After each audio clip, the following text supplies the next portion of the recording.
ലാ ഇലാഹ ഇല്ലല്ലാഹു വഹ്ദഹു ലാ ശരീക ലഹു ലഹുൽ മുൽക്കു വലഹുൽ ഹംദു വഹുവ അലാ കുല്ലി ഷൈഇൻ ഖദീർ.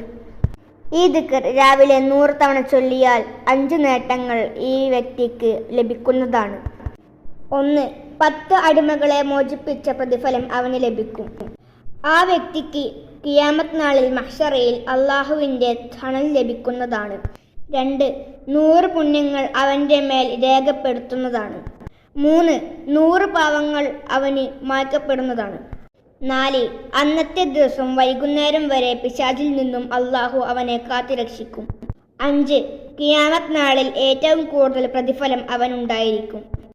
ഈ ദിക്ർ രാവിലെ ചൊല്ലാൻ കഴിയാത്തവർ ദിവസവും 100 പ്രാവശ്യം ചൊല്ലിയാൽ മതി. അസ്സലാമു അലൈക്കും വറഹ്മത്തുള്ളാഹി തആല വബറകാതുഹു.